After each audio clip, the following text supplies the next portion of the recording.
Good morning, everyone. It's great to be in Catalonia.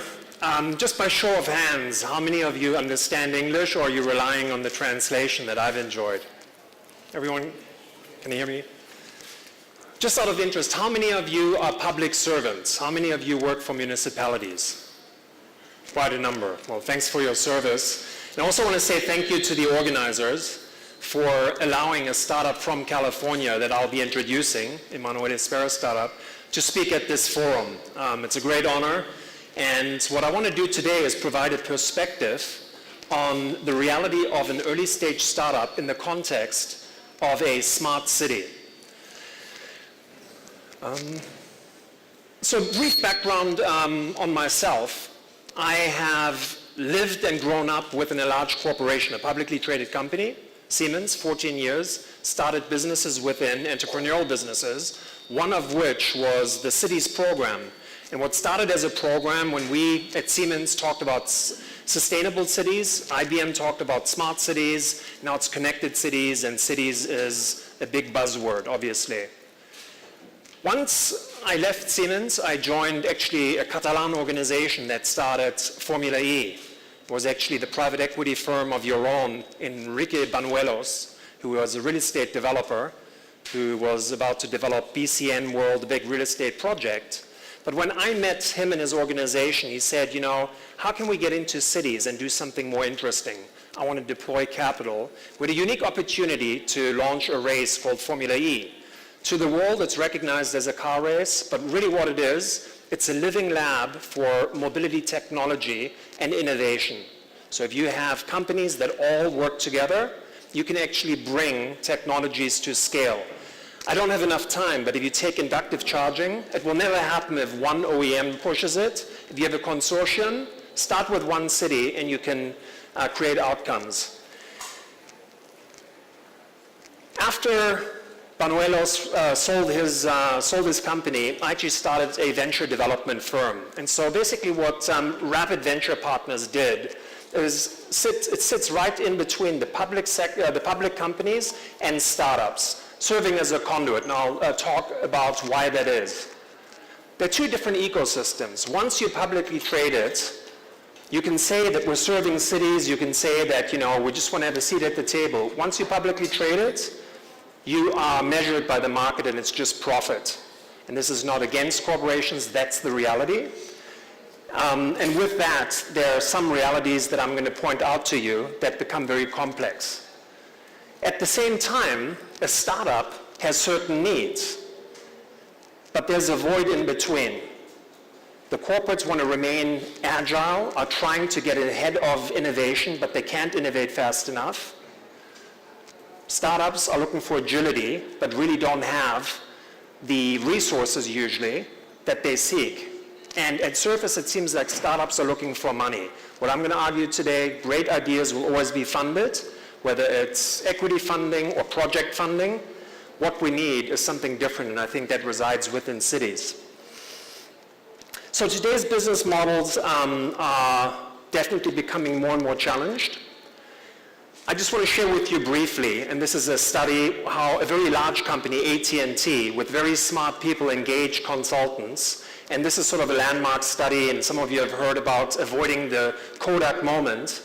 But if you look at the factor at which the prediction of this thing called cell phones, right? They said, yeah, cell phones, is it going to become real or not? They were locked out of $1 trillion business, right? Because they weren't nimble enough, they relied on other experts' opinions. And that's very significant in what we're discussing today. Today we know that there's a dichotomy between these two ecosystems that can't be united, but we also know, no one can predict the future, but we also know that publicly traded companies today have a lifespan that is, you know, has an end. And we see an acceleration of public companies coming to an end because they're getting disrupted by startups that were dismissed yesterday and become a reality today and tomorrow. So really startups, if done right, become a publicly traded company's biggest problem. At the same time, and I don't know if you can see back there, unicorns or startups will be born. And it's important to understand, and Emanuele will speak to that the great companies we see today, right, are usually ones that serve the general public, that weren't necessarily established just for profit, but were really looking to solve a problem. And there aren't me toos or not looking to replicate a business model, but at their core, they are totally different. These are the unicorns. You can't see it back there, but there's an acceleration of multi-billion-dollar valued startups. Just to give you an idea, Silicon Valley took for granted that they led innovation, that's where you sought money. Emanuele moved from Italy to Silicon Valley. If you take Shanghai launched as many startups last month as Silicon Valley did last year. So there are places on the Silk Road. There are places elsewhere where population growth is through the roof, where innovators are serving real problems that we should look to. And actually, I listened to some of the talks earlier today. There were discussions about how the US is leading on certain discussions. I think really exchanging best practices are important. This is just a graph. What brings us together, obviously, is the topic around mobility and transportation. And clearly, and you know this and you've discussed over the past few days, or today and yesterday, that, business models are changing drastically, and we have to look at the world in a total different way. Again, what's important in this discussion is that the city is at the center, that the city doesn't get disrupted by next trend or business models that impose on a city. Seems intuitive to you all, but we actually see certain trends that are, that don't support that. So Barcelona, again, I'm preaching to the choir, has been extremely innovative when it came to taking topics like cities and smart cities and really looking at this strategically, not Barcelona, but obviously the region, and has really embraced ICT. I've just listed a couple of dynamics here, and I may be repeating myself because some of this was covered in the presentations yesterday, but obviously there are advantages to society and disadvantages that will come. I mean, the first example here is, my wife commutes 3 hours a day. 3 hours a day of a commute is 1 month sitting in a car not being productive. I don't know what your traffic is like, but 1 month, right? But with advantages also come unintended consequences and the disadvantages. You can all read this. I don't want to read through the slides, but the unintended consequences are associated with some of the advantages that we anticipate.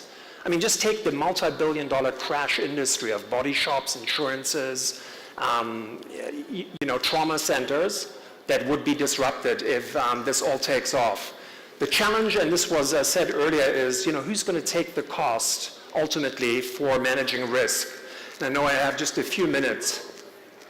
The biggest challenge as we see it from a startup perspective, and I know, is that startups cannot take risk. So startups lack balance sheet. Corporations have balance sheets. And when we talk about public-private partnerships and large and ambitious projects, such as the one that Emanuele will introduce, it comes down to who can manage risk. While serving Siemens, I had a pretty deep discussion with the late Mayor Ed Lee, who passed away recently. And while at Siemens, I said, Mayor Lee, you hired the first chief innovation officer, but startups will never really see it at scale, will never have the opportunity. Why? Because a Siemens will come, or General Electric, with a balance sheet. They will accept unlimited liability. And so, it's very difficult for startups to get to scale and quickly. And that has an impact on innovation. So what we would argue is that there really needs to be a thought that can only be led by cities with public policy, right? And really with the city that sets new benchmarks and really the framework for innovation and innovation implementation that needs to be thought through in a different way than the traditional P3 model. Again, much more information beyond the 10 minutes. The reality that we see today, this may resonate with some of you, certainly in the United States, these just to name 3 topics, right? I was just in Riyadh in Saudi Arabia, and if you look at the Middle East, the young population, the 75% that everyone talks about, they're already in the 80s and 90s living in cities. So there's a reality. So we believe, again, and I need to bring my presentation to an end, that the future needs to be driven much stronger by public policymakers, really by living labs that are created and that involve both early stage startups and corporations to come together. There is a lot of innovation, but if we copy innovation, then we can't change the world. So I'd like to introduce Emanuele Spera. I met Emanuele while doing venture development. He and his partner, a quantum physicist and industrial designer out of Padua, Italy, proposed something really unique. And what they proposed was dismissed, maybe laughed at a year ago. Emanuele will share where he is today and what lays ahead. But fundamentally, what Emanuele and his partner have proposed is a solution for cities, giving back transportation and the power back to cities, and ultimately as a platform for co-innovation and innovation implementation. So maybe in closing, a quote, when the winds of disruption blow, some hide in shelters, others build windmills. Question is, what do you want to do? And with that, sorry for the very fast review, Emanuele, talk about next future transportation.